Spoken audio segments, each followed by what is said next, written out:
లేని వార్త. నేను పవన్.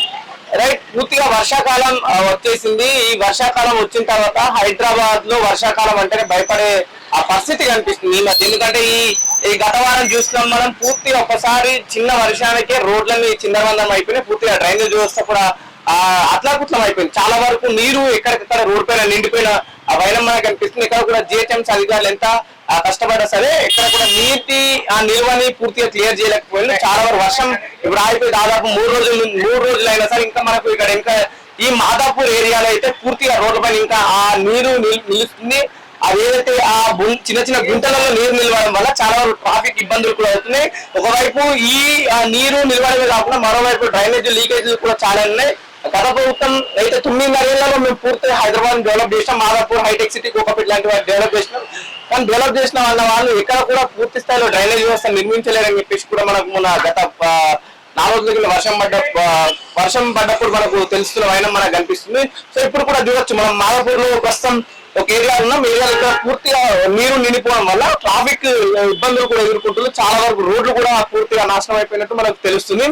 సో ఎందుకు జిహెచ్ఎంసీ అధికారులు కావచ్చు ఎందుకు పూర్తిగా పట్టించుకోవట్లేదు. మరోవైపు ఈ డ్రైనేజ్ వ్యవస్థ కూడా పూర్తిగా ఖరాబ్ అవడం వల్ల మీరు కంటిన్యూగా రావడం జరుగుతుంది. ఆ కంటిన్యూటీ రావడం వల్ల ఆ పూర్తిగా రోడ్ పైన ఇంత దారుణంగా తయారైన వైనం కూడా మనకు కనిపిస్తుంది. చూడొచ్చు పైనుంచి ఎక్కడైతే పైనుంచి వాటర్ వస్తూ ఉంది డ్రైనేజ్ కిందికి ఆ నీరు అనేది వస్తూ కావడం వల్ల డ్రైనేజ్ వ్యవస్థలో పూర్తిగా ఇటు ట్రాఫిక్ కూడా మనకు ట్రాఫిక్ కూడా ఎక్కువైపోతుంది. సో దీనివల్ల ప్రజలు కూడా చాలా వరకు ఇబ్బంది పడుతున్నారు. ఈ వర్షాకాలం మొదట్లో ఇట్లాంటి ఇబ్బందులు గురవడం కూడా చాలా బాధాకరంగా ఉందని చెప్పేసి హైదరాబాద్ ప్రజలు వాపోతున్నారు. డ్రైనేజ్ వ్యవస్థ ఖరాబ్ అవుతుంది. వర్షం ఆగిపోయి 3-4 రోజులైనా ఇంకా నీరు ఇట్లనే కొనసాగుతుంది. ఇట్లా అనిపిస్తుంది. ఎప్పటి నుంచి ఒక వ్యాపారం చేస్తున్నారు. ఈ రోడ్ ఎట్లున్నాయి అది 4 రోజులు బోర్ నీరు ఉంటుంది. అక్కడ బోర్ కొడితే అక్కడ నీళ్ళు వస్తుంది. మాదాపూర్ డ్రైనేజ్ నీరా లేకపోతే బోర్ నీరు అంట మాదాపూర్కి వెళ్ళి వస్తాండి. మరి ఇంత గందరగోళంగా ఉంది ఇక్కడ. మరి జిహెచ్ఎంసీ అధికారులు పట్టించుకుంటారా? ఏమో వాళ్ళకే తెలుసు. ఇక మీరు ఎన్ని రోజుల నుంచి చూస్తుంది ఇది? మేము ఉన్న నుంచి అట్లనే ఉంది. 5-6 రోజులు నీరు అట్లనే ఉంటుంది. అట్లనే ఉంది. మరి పోలీసులు ఉన్నారు, జిహెచ్ఎంసీ అధికారులు వర్క్ చేస్తున్నారు కదా. వాళ్ళు వస్తారు, రోడ్ చేస్తారు, మళ్ళీ పోతారు. అంతే, క్లియర్ అయితే అవుతలేదు. సో ఏంటి మరి ఎట్లంటావు? మరి ఇది పరిష్కారం ఏమి కావాలి? మేము చేద్దాం. ఇక వాళ్ళకి పెద్దవాళ్ళకి తెలుస్తుంది.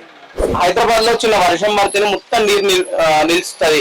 ఆ రోడ్లు ఎక్కడెక్కడ గందరగోళం అయిపోతాయి. బండ్లు నడవకుంటాయి, మనుషులు నడవకుండా అయిపోతారు. సో ఇప్పుడు వర్షం అట్లున్నది. మరోవైపు ఇట్లా నీళ్లు డ్రైనేజ్ రావడం వల్ల ఇట్లా ఇబ్బంది ఉందా? ఏమన్నా ఇబ్బంది ఉంది. ఈ నీళ్ళే గలీజ్ నీళ్ళు వస్తున్నాయి, జ్వరాలు వస్తాయి, దోమలు వస్తున్నాయి. మరి నీళ్లు పట్టించుకునే వాళ్ళు ఎవరు లేరు. ఇప్పుడు జిహెచ్ఎంసీ అధికారులు వస్తలేరు. మరి ఇటు అసలు ఎవ్వరు రావట్లేదు. కనీసం మున్సిపాలిటీ వాళ్ళు కూడా రోడ్లు ఒకట్లేదు. ఇది ఎన్ని రోజుల నుంచి ఇట్లుంటుంది? ఇది వారం ఎక్కువైపోయింది. వారానికి ఎక్కువైతుంది. మరి వర్షం వచ్చినప్పుడు ఎట్లుంటది ఇక్కడ? మరి వర్షం వచ్చినప్పుడు ఇంకా గలీజ్గా ఉంటది. ఇంకా గలీజ్.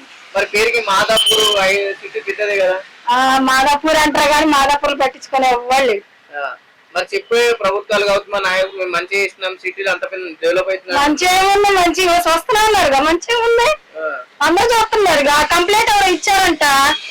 మరి ఎవరు ఇస్తే మరి వాళ్ళేమో కంప్లైంట్ తీసేసారా అన్నారు. మరి ఇవన్నీ హాస్టల్ వల్ల ఈ మొత్తం నీళ్లు కమర్షియల్ హాస్టల్ వల్ల గలీజ్ గా. పట్టించుకుంటలేరు ఎవరు అధికారులు? ఎవరు రావట్లేదు, ఎవరు పట్టించుకోవట్లేదు.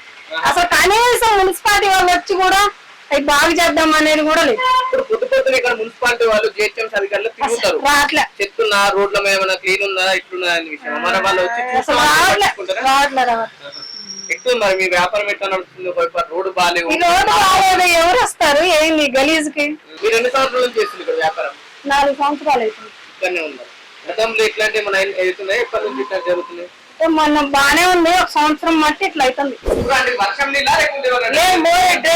ఇది వారం 10 రోజులు అయింది వచ్చి. మరి 10 రోజుల నుంచి ఎవరు పట్టించుకోవట్లేదు. ఎందుకు పట్టించుకుంటారో మనకు కూడా తెలుసు బాబు. ఆ షాప్ లో గిరాకులు కూడా వస్తలేదు మాకు.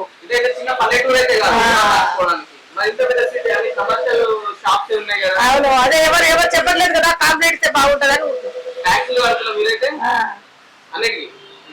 మరి ఇప్పుడు ఈ డ్రైనేజ్ కి ఇంత దారుణంగా ఉంది. ఈ వర్షాకాలం మొన్న 2-3 రోజుల కింద విపరీతంగా వానలు పడ్డాయి. వానలు వచ్చిన పరిస్థితి ఎట్లుంది ఇక్కడ? వాన లేదు, ఎక్కువ రాలే ఇక్కడ, 1-2 సార్లు వచ్చాయి వానలు. వానలు లేదు, డైలీ మీదే అవుతున్నాయి. కంప్లైంట్ ఇవ్వట్లేదు కదా బాబు, ఎవరు షాపులు పట్టించుకోవట్లేదని మేము కూడా ఊరుకున్నాం. అందరు చెప్తే కదా చెప్పడానికి వచ్చాం. మేము 5-6 సంవత్సరాలు. ఎప్పుడు రాలే, ఇప్పుడే అవుతుంది. ఈ వారం అవుతుంది. ఎన్ని రోజుల నుంచి ఉందన్న ఈ వ్యవస్థ ఇట్లా రోడ్ బాగాలేదు? ఇది ఎప్పటికి ఉంటుంది అన్న, కంటిన్యూగా ఉంటుంది. అంటే మీరు ఎప్పటి నుంచి చూస్తుంది? ఇది దాదాపు ఒక వారం రోజులు బంద్ అయిందంటే క్లీన్ చేసిరంటే మళ్ళీ జామ్ అయితేనే ఉంటాయి కంటిన్యూగా. ఎక్కడ నుంచి వస్తున్నాయి నీళ్ళు? ఇది పైనుంచి తాండాని ఉంటది, అక్కడ నుంచి లీక్ అయితే ఉంటాయి అన్న. డ్రైనేజ్ వాటర్ ఇది.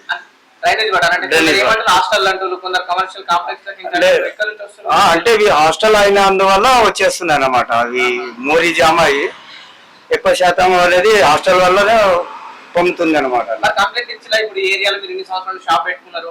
ఇచ్చినామన్న, జిహెచ్ఎంసీకి ఇచ్చినాం. ఏమంటారు జిహెచ్ఎంసీ అధికారులు? వస్తువులు చేస్తారు, పోతున్నారు, మళ్ళీ అవుతుంది, జామ్ అవుతుంది అన్న. అంతే. దీనికి పరిష్కారం ఏం దొరకట్లేదు. అది మెయిన్ లైన్ కాబట్టి ఇక దానికైతే పరిష్కారం అయితే ఇప్పుడు ప్రస్తుతానికి ఏం లేదన్న. వర్షాలు పడ్డప్పుడు ఎట్లున్నది ఇక్కడ సిచ్యువేషన్? వర్షం పడ్డదంటే మొత్తం ఫుల్ పారుతుంది, ఇంకా నడవడానికి కూడా ఇబ్బంది. నడవడానికి కూడా ఇబ్బంది. వాటర్ వస్తాయా? షాప్ల వరకు అయితే రాదన్న. అని ఇబ్బంది, కష్టపడడానికి కానీ మీరు తిరగడానికి మాత్రం ఇబ్బంది. ఎవరు నడుచుకుంటా పోవాలన్నా కూడా కష్టం అన్న, రోడ్ ఫుల్ వాటర్ పోతుంది.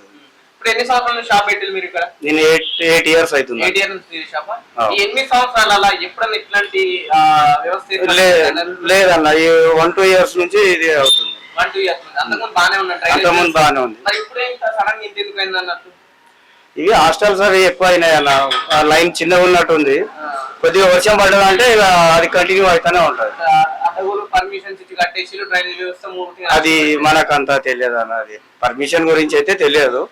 8 years నుంచి అయితే లేదు. కంప్లైంట్ ఇచ్చినాం అన్న, ఇక్కడ ఉన్న షాపులు కానీ ఓనర్స్ కానీ ఇచ్చారు. వస్తారు, మామూలుగా చేస్తారు, వెళ్ళిపోతారు. మళ్ళీ అది కొద్దిగా వర్షం పడదంటే మళ్ళీ కంటిన్యూ వస్తూనే ఉంటది. మరి ఎట్లుంది రేవంత్ రెడ్డి ప్రభుత్వం అంటే ఏం చెప్తారు? ఇక దానికి ఏం చెప్తామని అందరికి తెలిసిందే కదా. కేసీఆర్ ఉన్నప్పుడు అయితే ఇలాంటి ఎప్పుడు ప్రాబ్లం కాలేదు, ఉన్నప్పుడు కాలేదు. మాకు గాంధీ అనుకుంటాను, ఆర్కేపూడి గాంధీ, సారీ. ఇప్పుడు ఈ మధ్యలో అయితే ఎప్పుడు రాలే, ఇంతకు ముందు టిఆర్ఎస్ గవర్నమెంట్ ఉన్నప్పుడు వచ్చేది. మరి అందుకున్నాయి 6 గ్యారెంటీలు, సంక్షేమ పథకాలన్నీ. మాకైతే ఏ గ్యారెంటీ లేవు. నాకు 2 ఎకరాలు 3 ఎకరాల పొలం ఉంది, నాకు అది రైతు బంధు కూడా రాలేదు. అంతకుముందు కంపల్సరీ పడుతుండే, ఇప్పుడైతే రాలే, ఏది లేదు. నాకు పడలేదు, అంటే కొందరికి పడ్డాయి, కొందరికి పడలేదు అన్నమాట. ఇప్పుడు మేము 6 మంది అన్నదమ్ములు ఉన్నాం, 4గురికి పడ్డాయి, 2కి పడ్డా. అంతకుముందు కంపల్సరీ పడుతుండే, అందరికి పడుతుండే. నాకు కూడా పడ్డది, ఇప్పుడు లేదు. ఇప్పుడు ఖరీఫ్ అనేది ఒకటి ఉంటది, రబీ అని ఉంటది, ఆ 2 పంటలు కూడా లేవు. స్థానిక సంస్థల ఎలక్షన్స్ వస్తున్నాయి, మున్సిపాలిటీ ఎలక్షన్లు వస్తాయి, నోటిఫికేషన్ మరి కాంగ్రెస్ పార్టీ నుంచి అభ్యర్థులు గెలిచే పరిస్థితి కనిపిస్తుందా లోకల్? కష్టమే అన్నది సార్, కష్టమే. ఎందుకు? చాలా కష్టం. ఎందుకంటే మీరు చూస్తారు కదా, ఈడంటే ఈడ కాదు, ఏడైనా కూడా ఏ పనులు కూడా అవ్వట్లేదు. ఏదైనా చిన్న ఇది ఉన్నా లంచం అడుగుతారు. అది వర్షం పడ్డది, హైటెక్ సిటీ ఫ్లైఓవర్ కూడా మునిగిపోయేంత పడ్డది, డ్రైనేజ్ సరిగ్గా లేక. ఎట్లా మరి దీంట్లో చూస్తాం? పేరుకి పెద్ద రోడ్డు ఉంది, దానికైతే ఏ ప్రభుత్వం ఏం చేయలేదు కదన్న. అదైతే ఉన్నది పెద్ద లైన్ కాబట్టి అది కంటిన్యూ అయితేనే ఉంటది. ఇక్కడ డ్రైనేజ్ కానీ రోడ్ కానీ ఎక్కడ ఎవరు పట్టించుకోలేదు. పూర్తిగా ఈ రోడ్ మొత్తం నీటిమయంతో నిండిపోయింది. వర్షాలు వస్తే ఇంకా దారుణంగా తయారవుతాయని చెప్పేసి ఇక్కడ కొందరు వ్యక్తులు మనకు చెప్పడం జరుగుతుంది, ఎవరైతే ఇక్కడ రెగ్యులర్ గా ఉండేవాళ్ళు. మరోవైపు ఈ వర్షం నీళ్లు కాకుండా రెగ్యులర్ గా గత సంవత్సర కాలం నుంచి ప్రభుత్వం మారిన తర్వాత ఈ పూర్తిగా ఈ లైన్లలో కమర్షియల్ బిల్డింగ్స్ కావచ్చు ఎక్కువైపోయినాయి, లేకపోతే హాస్టల్స్ ఎక్కువైపోయినాయి. వీళ్ళు ఏదైతే డ్రైనేజ్ వ్యవస్థ పూర్తిగా నాశనం చేసి, అందుకని చెప్పేసి నీరంతా రోడ్డు పైకి వస్తుంది, ప్రజలు చాలా వరకు ఇబ్బంది పడుతుందని చెప్పేసి కూడా ఇక్కడ షాప్ యజమానులు కూడా చెప్పడం జరుగుతుంది. చాలా వరకు మేము దాదాపు 8 నుంచి 10 సంవత్సరాలు ఇక్కడనే ఉన్నాం, ఇదే షాప్ మన షాప్ పెట్టుకుని బతుకుతున్నాము. ఇక ఈ మధ్య ఈ నీరు రోడ్ మీద చేరడం వల్ల ప్రజలు వచ్చే వాళ్ళు కూడా చాలా వరకు ఇబ్బంది పడుతున్నారని చెప్పేసి చాలా వరకు షాప్ యజమానులు కూడా బాధపడడం జరుగుతుంది. మరోవైపు జిహెచ్ఎంసీ అధికారులకు ఎన్నిసార్లు విజ్ఞప్తి చేసుకున్నా సరే, అటు మున్సిపల్ అధికారులకు ఎన్నిసార్లు విజ్ఞప్తి చేసుకున్నా సరే, ఇక్కడ కూడా అధికారులు పట్టించుకోవట్లేదు అని చెప్పేసి కూడా ప్రజలు వాపోతున్నారు. చూద్దాం నిజంగా ఈ డ్రైనేజ్ నీరు ఎందుకు ఇంత దారుణంగా వస్తుంది, ఎందుకు అటు అధికారులు ఎందుకు పట్టించుకోవట్లేదు, కమర్షియల్ బిల్డింగ్స్ కి ఎందుకు అడ్డగోలుగా పర్మిషన్స్ ఇస్తున్నారు, డ్రైనేజ్ వ్యవస్థ ఎందుకు సరిగ్గా లేని విషయాలు కూడా ప్రజలు ప్రభుత్వాన్ని ప్రశ్నించిన వైనంగా అనిపిస్తుంది. చూద్దాం ఎంతవరకు మున్సిపల్ అధికారులు దీన్ని సాల్వ్ చేసే ప్రయత్నం చేస్తారు. ఎందుకంటే వర్షాకాలం మొదలు అవ్వగానే ఇంత దారుణంగా ఉందంటే ఇంకా పూర్తి స్థాయిలో వర్షాలు కంటిన్యూ పడితే ఏ విధంగా రోడ్లు కావచ్చు, ఇక్కడ వ్యవస్థ ఆ నీరు నిల్వ ఏ విధంగా ఉంటాయని ఆ అంచనా కూడా మనం వేసుకోవచ్చు. ఇప్పటికైనా అధికారులు కావచ్చు, మున్సిపల్ అధికారులు, జీహెచ్ఎంసీ అధికారులు పట్టించుకొని ఈ సమస్యను మన పూర్తి స్థాయిలో సమస్యను తీర్చాలని చెప్పేసి ప్రజలు కోరుకుంటున్నారు. కెమెరామెన్ వంశీతో పవన్, DD9 వార్త.